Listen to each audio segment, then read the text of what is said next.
ಮಿತ್ರರೇ ನಮಸ್ಕಾರ. ಮಿತ್ರರೇ, ಟ್ರಂಪ್ ದುರುದ್ದೇಶಪೂರ್ವಕವಾಗಿ ಭಾರತದ ಮೇಲೆ 50% ಟ್ಯಾರಿಫ್ ಅನ್ನು ವಿಧಿಸಿದ್ರು. ಒಂದು ರೀತಿಯಲ್ಲಿ ಭಾರತದ ಎಕಾನಮಿಯನ್ನೇ ಅವರು ಟಾರ್ಗೆಟ್ ಮಾಡಿದ್ರು.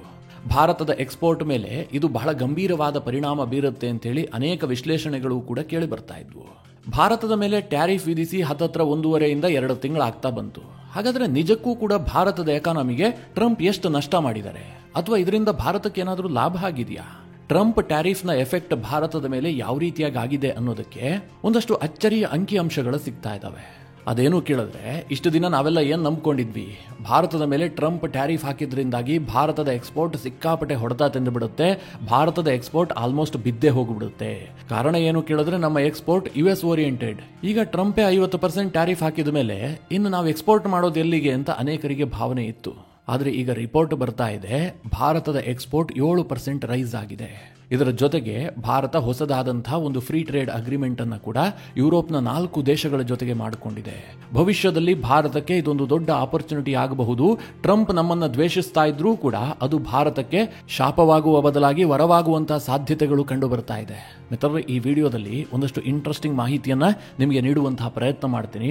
ಟ್ರಂಪ್ ಹೊಡೆತದಿಂದ ಭಾರತ ಬಚಾವಾಗಿದ್ದಾದ್ರೂ ಹೇಗೆ, ಚೈನಾ ಯಾವ ರೀತಿಯಾಗಿ ಭಾರತವನ್ನ ಕೈ ಹಿಡಿದಿದೆ, ಇದೆಲ್ಲ ವಿಚಾರವಾಗಿ ಬಹಳ ಇಂಟ್ರೆಸ್ಟಿಂಗ್ ಅಂಶಗಳಿದಾವೆ. ಈ ವಿಡಿಯೋದಲ್ಲಿ ನಿಮಗೆ ಡೀಟೇಲ್ ಆಗಿ ತಿಳಿಸ್ಕೊಡುವಂತಹ ಪ್ರಯತ್ನ ಮಾಡ್ತೀನಿ. ನೀವು ಈ ವಿಡಿಯೋನ ಕೊನೆವರೆಗೂ ಮಿಸ್ ಮಾಡದೆ ನೋಡಿ.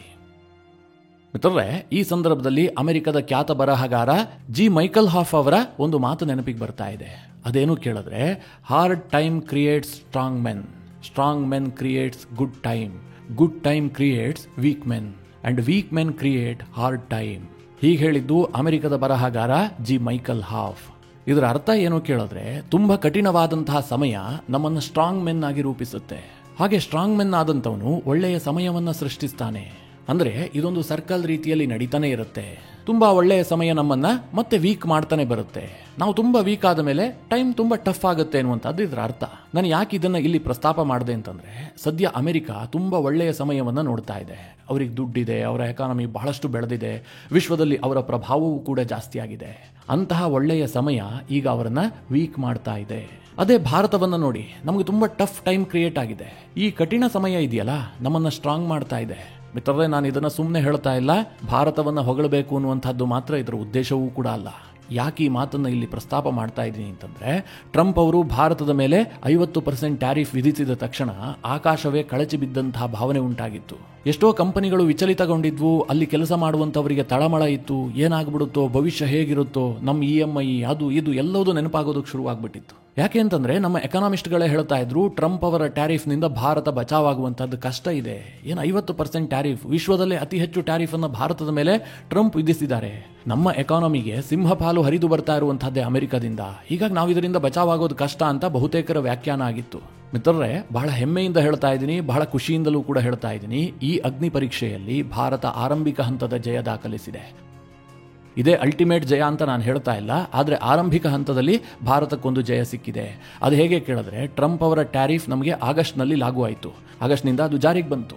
ಈಗ ಆಗಸ್ಟ್ ತಿಂಗಳಿನಲ್ಲಿ ಭಾರತ ಎಷ್ಟು ಎಕ್ಸ್ಪೋರ್ಟ್ ಮಾಡಿದೆ ಅನ್ನೋದರ ಕುರಿತಾದಂತಹ ಕಂಪ್ಲೀಟ್ ಡೇಟಾ ಹೊರ ಬಂದಿದೆ.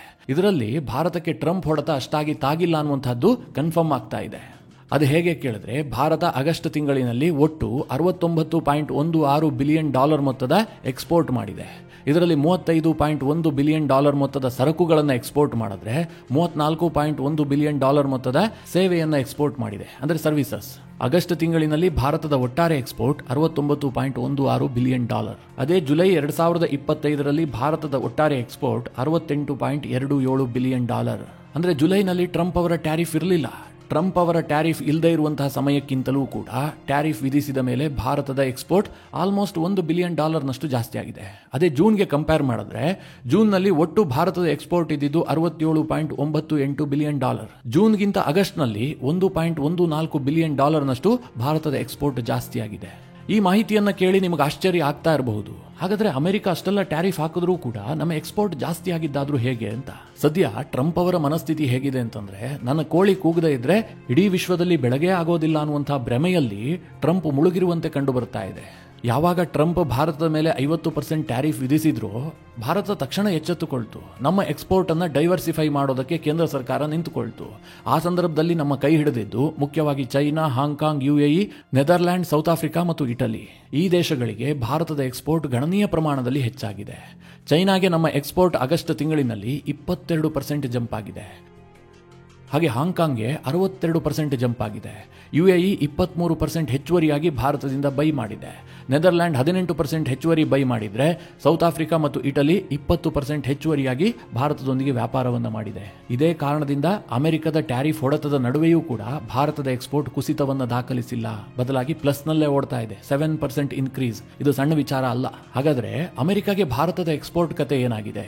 ಈ ಪ್ರಶ್ನೆ ಕೇಳಿದ್ರೆ ಭಾರತಕ್ಕೆ ಸ್ವಲ್ಪ ನಷ್ಟ ಆಗಿದೆ. 2025 ಜುಲೈ ತಿಂಗಳಿನಲ್ಲಿ ಭಾರತ ಅಮೆರಿಕಾಗೆ $8.1 ಬಿಲಿಯನ್ ಮೊತ್ತದ ಎಕ್ಸ್ಪೋರ್ಟ್ ಅನ್ನು ಮಾಡಿತ್ತು. ಅದೇ ಆಗಸ್ಟ್ ತಿಂಗಳಿನಲ್ಲಿ ಇದು $6.86 ಬಿಲಿಯನ್ ಕುಸಿತ ಕಂಡಿದೆ. ಆಲ್ಮೋಸ್ಟ್ $1.15 ಬಿಲಿಯನ್ ನಷ್ಟು ಕಡಿಮೆ ಎಕ್ಸ್ಪೋರ್ಟ್ ಮಾಡಿದೀವಿ ನಾವು ಅಮೆರಿಕಾಗೆ. ಅತಿ ಮುಖ್ಯವಾಗಿ ಭಾರತದ ಟೆಕ್ಸ್ಟೈಲ್ ಉತ್ಪನ್ನಗಳು ಮತ್ತು ಜೆಮ್ಸ್ ಅಂಡ್ ಜ್ಯುವೆಲರಿ ಉತ್ಪನ್ನಗಳೇನಿದಾವೆ, ಇದು ಕಡಿಮೆ ಪ್ರಮಾಣದಲ್ಲಿ ಅಮೆರಿಕಾಗೆ ರಫ್ತಾಗಿದೆ. ಆದರೆ ಭಾರತ ಬೇರೆ ದೇಶಗಳಿಗೆ ಎಕ್ಸ್ಪೋರ್ಟ್ ಅನ್ನು ಜಾಸ್ತಿ ಮಾಡಿದ ಕಾರಣದಿಂದಾಗಿ ಭಾರತಕ್ಕೆ ಒಟ್ಟಾರೆಯಾಗಿ ವ್ಯಾಪಾರದಲ್ಲಿ ಹೊಡೆತ ಬಿದ್ದಿಲ್ಲ. ಟ್ರಂಪ್ ಅವರ ಟ್ಯಾರಿಫ್ ಹೊಡೆತದಿಂದ ಆರಂಭಿಕ ವಿಜಯ ಭಾರತಕ್ಕೆ ಸಿಕ್ಕಿದೆ. ಟ್ರಂಪ್ 50% ಟ್ಯಾರಿಫ್ ಹಾಕಿದಂತಹ ಸಂದರ್ಭದಲ್ಲಿ ಒಂದು ಗೊಂದಲ ಇದ್ದೇ ಇತ್ತು. ಕೆಲವರು ಹೇಳ್ತಾ ಇದ್ರು ಭಾರತಕ್ಕೆ ಬಹಳ ದೊಡ್ಡ ಹೊಡೆತ ಅಂತ, ಇನ್ನು ಕೆಲವರು ಹೇಳ್ತಾ ಇದ್ರು ಭಾರತಕ್ಕೆ ಇದು ಆಪರ್ಚುನಿಟಿ, ನಮ್ಮನ್ನ ಸ್ಟ್ರೆಂಥನ್ ಮಾಡುತ್ತೆ ಇದು ಅಂತ ಕೆಲವರು ವ್ಯಾಖ್ಯಾನ ಮಾಡ್ತಾ ಇದ್ರು.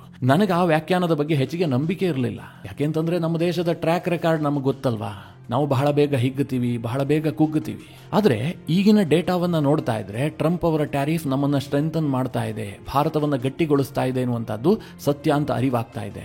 ಯಾಕೆ ಕೇಳಿದ್ರೆ ಭಾರತ ಹೊಸ ಹೊಸ ಮಾರ್ಕೆಟ್ ಅನ್ನ ಎಕ್ಸ್ಪ್ಲೋರ್ ಮಾಡ್ತಾ ಇದೆ, ನಮ್ಮ ವ್ಯಾಪಾರವನ್ನ ಡೈವರ್ಸಿಫೈ ಮಾಡ್ತಾ ಇದೆ. ಉದಾಹರಣೆಗೆ ಹೇಳಬೇಕು ಅಂತಂದ್ರೆ EFTA ಜೊತೆಗೆ ಆದಂತಹ ಟ್ರೇಡ್ ಡೀಲ್. ಈ EFTA ಯುರೋಪ್ನಲ್ಲಿರುವಂತಹ 4 ದೇಶಗಳ ಒಂದು ಗುಂಪು. ಇದರಲ್ಲಿ ಸ್ವಿಟ್ಜರ್ಲ್ಯಾಂಡ್ ಇದೆ, ಲಿಸ್ಟೆನ್ಸ್ಟೈನ್ ಇದೆ, ನಾರ್ವೆ ಇದೆ, ಐಸ್ಲ್ಯಾಂಡ್ ಇದೆ. ಈ 4 ದೇಶಗಳು ಸೇರ್ಕೊಂಡು ಒಂದು ಫ್ರೀ ಟ್ರೇಡ್ ಗ್ರೂಪ್ ಅನ್ನು ಮಾಡ್ಕೊಂಡಿದ್ದಾವೆ. ಈ ಗ್ರೂಪ್ ನ ಜೊತೆಗೆ ಭಾರತ ಈಗ ಫ್ರೀ ಟ್ರೇಡ್ ಅಗ್ರಿಮೆಂಟ್ ಅನ್ನು ಮಾಡ್ಕೊಂಡಿದೆ. ಇದಕ್ಕೆ ಭಾರತ ಹೆಸರು ಕೊಟ್ಟಿದ್ದು trade and economic partnership agreement with EFTA. ಬಹುಶಃ UK ಜೊತೆಗೆ ಭಾರತ ಮಾಡಿಕೊಂಡಂತಹ ಫ್ರೀ ಟ್ರೇಡ್ ಅಗ್ರಿಮೆಂಟ್ ಬಳಿಕ ಇದೇ ಅತಿ ದೊಡ್ಡದಾದಂತಹ ಫ್ರೀ ಟ್ರೇಡ್ ಅಗ್ರಿಮೆಂಟ್. ಈಗಲೂ ಸಹ ಯುರೋಪಿಯನ್ ಯೂನಿಯನ್ ಜೊತೆಗೆ ಭಾರತದ ಟ್ರೇಡ್ ಡೀಲ್ ಮಾತುಕತೆ ನಡೀತಾ ಇದೆ, ನೆಗೋಸಿಯೇಷನ್ ಆಗ್ತಾ ಇದೆ. ಆದ್ರೆ ಅದಕ್ಕಿನ್ನೂ ಸ್ವಲ್ಪ ಕಾಲಾವಕಾಶ ಹಿಡಿಯುತ್ತೆ. ಅದರೊಳಗಾಗಿ ಈ EFTA 4 ದೇಶಗಳ ಜೊತೆಗೆ ಭಾರತ ಫ್ರೀ ಟ್ರೇಡ್ ಅಗ್ರಿಮೆಂಟ್ ಮಾಡಿಕೊಂಡಿದೆ. ಇದರಿಂದ ಭಾರತಕ್ಕೆ ಏನಪ್ಪ ಲಾಭ ಆಗುತ್ತೆ ಅಂತಂದ್ರೆ, ಈ EFTA ಗ್ರೂಪ್ ಇದೆಯಲ್ಲ, ಇವರು ಭಾರತದ 92% ಎಕ್ಸ್ಪೋರ್ಟ್ಗೆ 0 ಟ್ಯಾರಿಫ್ ಅನ್ನು ಘೋಷಣೆ ಮಾಡಿದ್ದಾರೆ. ಇದಕ್ಕೆ ಪ್ರತಿಯಾಗಿ ಭಾರತ ಈ ದೇಶದ ವಸ್ತುಗಳಿಗೆ 82% ಟ್ಯಾರಿಫ್ ಅನ್ನು ಕಟ್ ಆಫ್ ಮಾಡಿದೆ. ಇದರ ಜೊತೆಗೆ ಈ 4 ದೇಶಗಳು ಭಾರತದಲ್ಲಿ ಮುಂದಿನ 15 ವರ್ಷದಲ್ಲಿ $100 ಬಿಲಿಯನ್ ಹೂಡಿಕೆ ಮಾಡುವಂತಹ ವಾಗ್ದಾನ ಮಾಡಿದಾವೆ. ಇದರಿಂದ ಭಾರತದಲ್ಲಿ 1 ಮಿಲಿಯನ್ ಉದ್ಯೋಗ ಸೃಷ್ಟಿಯಾಗುತ್ತೆ. ಇದು ಯಾಕೋಸ್ಕರವಾಗಿ ಅವರು ಬಂದು ಭಾರತದಲ್ಲಿ ಇನ್ವೆಸ್ಟ್ ಮಾಡ್ತಾ ಇದ್ದಾರೆ ಅಂತಂದ್ರೆ, ಚೈನಾದ ಸಪ್ಲೈ ಚೈನ್ಗೆ ಈ ಎಲ್ಲಾ ದೇಶಗಳು ಸಿಕ್ಕಾಕೊಂಡಿದ್ದಾವೆ. ಅದಕ್ಕೆ ಆಲ್ಟರ್ನೇಟಿವ್ ಆಗಿ ಭಾರತದಲ್ಲಿ ಬಂದು ನಾವು ಇನ್ವೆಸ್ಟ್ ಮಾಡ್ತೀವಿ, ನಾವು ಭಾರತವನ್ನ ಚೈನಾ ಸಪ್ಲೈ ಚೈನ್ ನ ಆಲ್ಟರ್ನೇಟಿವ್ ಆಗಿ ನೋಡ್ತೀವಿ ಅಂತ ಹೇಳಿ ಈ ದೇಶಗಳು ಹೇಳ್ತಾ ಇದ್ದಾವೆ. ಇದರಿಂದ ಭಾರತದಲ್ಲಿ ಏನು ಅನುಕೂಲ ಆಗುತ್ತೆ ಕೇಳಿದ್ರೆ, ಈ ದೇಶಗಳಿಂದ ಭಾರತಕ್ಕೆ ರಫ್ತಾಗುವಂತಹ ಕೆಲ ವಸ್ತುಗಳ ಮೌಲ್ಯ ಗಣನೀಯ ಪ್ರಮಾಣದಲ್ಲಿ ಇಳಿಕೆ ಕಾಣುತ್ತೆ. ಮುಖ್ಯವಾಗಿ ಸ್ವಿಸ್ ಚಾಕ್ಲೇಟ್, ಲಕ್ಸುರಿ ವಾಚ್ಗಳು, ಕೆಲ ಎಲೆಕ್ಟ್ರಾನಿಕ್ ಗೂಡ್ಸ್ಗಳು, ಇವು ಭಾರತದ ಮಾರುಕಟ್ಟೆಯಲ್ಲಿ ಸ್ವಲ್ಪ ಚೀಪ್ ಆಗ್ತವೆ. ಇದರಿಂದಾಗಿ ಆ 4 ದೇಶಗಳ ಗುಂಪೇನಿದೆ ಅವರ ಎಕ್ಸ್ಪೋರ್ಟ್ಗೆ ಸ್ವಲ್ಪ ಬೂಸ್ಟ್ ಸಿಗುತ್ತೆ. ಭಾರತದಂತಹ ದೈತ್ಯ ಮಾರುಕಟ್ಟೆಯಲ್ಲಿ ಅವರಿಗೆ ಪೈಪೋಟಿ ನಡೆಸೋದಕ್ಕೆ ಸಾಧ್ಯ ಆಗುತ್ತೆ. ಇದಕ್ಕೆ ಪ್ರತಿಯಾಗಿ ಭಾರತಕ್ಕೆ ಏನಪ್ಪ ಲಾಭ ಆಗುತ್ತೆ ಅಂತಂದ್ರೆ, ಈ ದೇಶಗಳಿಗೆ ಭಾರತ ಬಹಳ ದೊಡ್ಡ ಪ್ರಮಾಣದಲ್ಲಿ ಜೆಮ್ಸ್ ಅಂಡ್ ಜ್ಯುವೆಲರಿಯನ್ನು ಎಕ್ಸ್ಪೋರ್ಟ್ ಮಾಡುತ್ತೆ. ಲೆದರ್ ಐಟಮ್ಸ್, ಮಿಷನರಿಗಳು, ಫಾರ್ಮಾಸ್ಯೂಟಿಕಲ್ ಉತ್ಪನ್ನಗಳು, ಜೊತೆಗೆ ಟೀ, ಕಾಫಿ, ಇದೆಲ್ಲದನ್ನ ಭಾರತ ಈ ದೇಶಗಳಿಗೆ ಹೆಚ್ಚು ಎಕ್ಸ್ಪೋರ್ಟ್ ಮಾಡೋದಕ್ಕೆ ಅನುಕೂಲ ಆಗುತ್ತೆ. ಮಿತ್ರರೇ, ಇದೆಲ್ಲದರ ಜೊತೆಗೆ ಇನ್ನೊಂದು ಇಂಟ್ರೆಸ್ಟಿಂಗ್ ಅಂಶವನ್ನು ಕೂಡ ಇದೇ ಸಂದರ್ಭದಲ್ಲಿ ನಿಮಗೆ ಹೇಳಲೇಬೇಕು. ಅದೇನು ಕೇಳಿದ್ರೆ, ಈಗ ಅಮೆರಿಕ ಭಾರತವನ್ನ ಅತಿ ಹೆಚ್ಚು ಟಾರ್ಗೆಟ್ ಮಾಡ್ತಿರೋದು ಯಾಕೆ? ಭಾರತ ರಷ್ಯಾದಿಂದ ಕ್ರೂಡ್ ಆಯಿಲ್ ಅನ್ನು ತರಿಸ್ಕೊಳ್ತಾ ಇದೆ, ಇದರಿಂದ ರಷ್ಯಾಕ್ಕೆ ಫಂಡ್ ಮಾಡ್ತಾ ಇದೆ. ಇಷ್ಟು ಮಾತ್ರ ಅಲ್ಲ, ಭಾರತದಲ್ಲಿ ಅದನ್ನ ಪ್ಯೂರಿಫೈ ಮಾಡಿಬಿಟ್ಟು ಯುರೋಪ್ನ ಮಾರುಕಟ್ಟೆಗೆ ಎಕ್ಸ್ಪೋರ್ಟ್ ಮಾಡ್ತಾ ಇದೆ.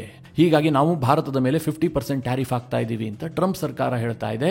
ಎಲ್ಲಾ ವೇದಿಕೆಯಲ್ಲೂ ಕೂಡ ಟ್ರಂಪ್ ಭಾರತವನ್ನ ಬ್ಲೈಮ್ ಮಾಡ್ತಾ ಇದ್ದಾರೆ. ಟ್ರಂಪ್ ಅವರ ಈ ನಡೆಯಿಂದಲೂ ಕೂಡ ಭಾರತಕ್ಕೊಂದು ಭಯ ಇತ್ತು. ಒಂದು ಕಡೆ ಭಾರತದ ಮೇಲೆ ಇವರು ಟ್ಯಾರಿಫ್ ಬರೆ ಎಳಿತಾ ಇದ್ದಾರೆ, ಇನ್ನೊಂದು ಕಡೆ ಬೇರೆ ದೇಶಗಳು ನಮ್ಮಿಂದ ತೈಲವನ್ನು ಆಮದು ಮಾಡ್ಕೊಳ್ತಾ ಇದಾವಲ್ಲ, ಅಂದ್ರೆ ರಿಫೈನ್ಡ್ ಆದಂತಹ ತೈಲವನ್ನು ಅವರು ಆಮದು ಮಾಡ್ಕೊಳ್ತಾ ಇದಾರಲ್ಲ, ಅದಕ್ಕೂ ಕೂಡ ಟ್ರಂಪ್ ಹೊಡೆತ ಕೊಡಬಹುದೇನೋ ಅಂತ. ಆದ್ರೆ ಮಿತ್ರರೇ, ಅದು ಸುಳ್ಳಾಗಿದೆ. ಟ್ರಂಪ್ ಅವರಿಗೆ ಅದನ್ನು ತಡೆಯೋದಕ್ಕಾಗಿಲ್ಲ. ಯಾಕೆ ಕೇಳಿದ್ರೆ, ಈಗ ರಾಯ್ಟರ್ಸ್ ವರದಿ ಮಾಡ್ತಾ ಇದೆ, ಸೆಪ್ಟೆಂಬರ್ ತಿಂಗಳಿನಲ್ಲಿ ಯುರೋಪ್ಗೆ ಭಾರತದ ಡೀಸೆಲ್ ಎಕ್ಸ್ಪೋರ್ಟ್ ರೆಕಾರ್ಡ್ ಅನ್ನು ಸೃಷ್ಟಿ ಮಾಡಿದೆ ಅಂತ. ರಾಯ್ಟರ್ಸ್ ವರದಿಯ ಪ್ರಕಾರ ಭಾರತ ಯುರೋಪ್ಗೆ ಎಕ್ಸ್ಪೋರ್ಟ್ ಮಾಡುವಂತಹ ಡೀಸೆಲ್ ಪ್ರಮಾಣ ಕಳೆದ ಅಕ್ಟೋಬರ್ನಿಂದ ಹಿಡಿದು ಈ ವರ್ಷದ ಆಗಸ್ಟ್ ತಿಂಗಳಿನವರೆಗೂ ಕೂಡ ಹೆಚ್ಚು ಅಂತಂದ್ರೆ 7 ಲಕ್ಷ ಮೆಟ್ರಿಕ್ ಟನ್ ಅನ್ನ ರೀಚ್ ಆಗ್ತಾ ಇತ್ತು. ಆದ್ರೆ ಸೆಪ್ಟೆಂಬರ್ನಲ್ಲಿ ಇದು ಡಬಲ್ ಆಗಿದೆ. ರಾಯ್ಟರ್ಸ್ ವರದಿ ಹೇಳ್ತಾ ಇದೆ, ಸೆಪ್ಟೆಂಬರ್ನಲ್ಲಿ ಭಾರತ ಯುರೋಪ್ಗೆ 1.4 ಮೆಟ್ರಿಕ್ ಟನ್ ನಷ್ಟು ಡೀಸೆಲ್ ಅನ್ನ ಎಕ್ಸ್ಪೋರ್ಟ್ ಮಾಡಿದೆ.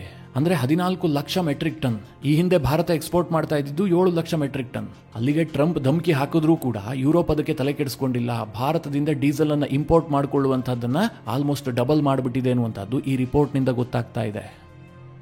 ಅಲ್ಲಿಗೆ ನಾವು ಒಂದು ಕನ್ಕ್ಲೂಷನ್ಗೆ ಬರಬಹುದಲ್ವಾ, ಎಲ್ಲಾ ದೇಶಗಳು ಕೂಡ ತನ್ನ ಹಿತಾಸಕ್ತಿಯನ್ನ ನೋಡ್ತವೆ ಹೊರತು ಬೇರೆ ದೇಶಕ್ಕೆ ಏನ್ ಲಾಭ ಆಗುತ್ತೆ, ಅಮೆರಿಕ ಏನ್ ಹೇಳುತ್ತೆ, ಇದಕ್ಕೆ ಹೆಚ್ಚಿಗೆ ತಲೆ ಕೆಡಿಸ್ಕೊಳ್ಳೋದಕ್ಕೆ ಹೋಗೋದಿಲ್ಲ.